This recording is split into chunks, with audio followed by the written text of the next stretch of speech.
Un peu de linguistique, faire écho un peu à notre discussion de lundi dernier, en Café Philo Bento, concernant la prononciation du français. Une question qui est très complexe et qui peut rendre fou quelqu'un à qui on présente le problème en disant voilà, ben vous lisez, vous savez lire, mais ce que vous lisez ne correspond pas à ce que vous dites. Qu'est-ce que ça veut dire?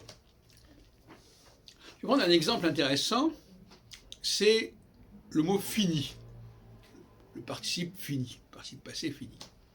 Normalement, ça ne devrait pas s'écrire fini. Ça devrait s'écrire fini, F-I-N-I-T, comme en italien finito. Eh bien, donc là, nous avons une écriture qui déjà anticipe sur la prononciation. C'est-à-dire qu'il n'y a pas d'effort de transcription. Fini, ça se lit fini. Alors que ça devrait s'écrire fini. Et on ne devrait pas dire elle est finie, on devrait dire elle est finite.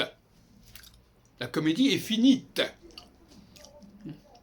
Comme on dit d'ailleurs, la comédie est écrite. Donc, il y a un gros problème avec le participe passé en français, parce que dans la plupart des cas, c'est la prononciation orale qui sera imposée à l'écrit. Donc, dans ce cas-là, on peut dire, ah bah oui, c'est pareil, ça va, il n'y a pas de problème. Donc, ça crée une confusion. Parce qu'effectivement, j'ai dit, il est tombé, ça se prononce tombé. Mais ça devrait s'écrire tombé, B-E-D. Et elle est tombée. Oui. Donc, voilà pourquoi les gens sont confus.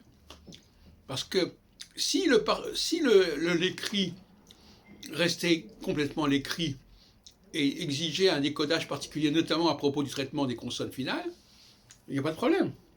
Mais sauf que l'écrit, dans certains cas, la consonne finale ne se prononce pas, et dans d'autres cas, il n'y a plus de consonne finale.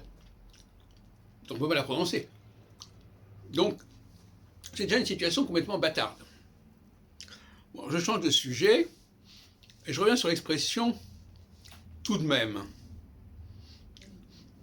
Alors, nous ne sommes pas dans un café philo, mais je vous interpelle comme ça en vous disant « qu'est-ce que ça veut dire tout de même ?»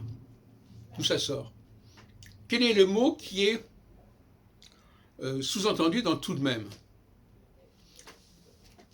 qui est passé d'ailleurs, entre parenthèses, en anglais. « All the same ».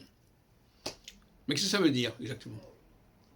Eh bien, je ne vous laisserai pas attendre, parce que de toute façon, ça n'a pas de sens dans le cadre qui est le nôtre ici.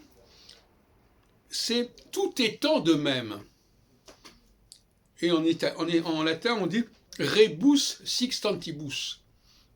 C'est-à-dire, tout étant par ailleurs de même, voilà la situation. Sans considérer les autres facteurs, voilà la situation. Donc tout de même, ça doit se comprendre tout étant de même, tout est restant de même. Rebus sixtantibus.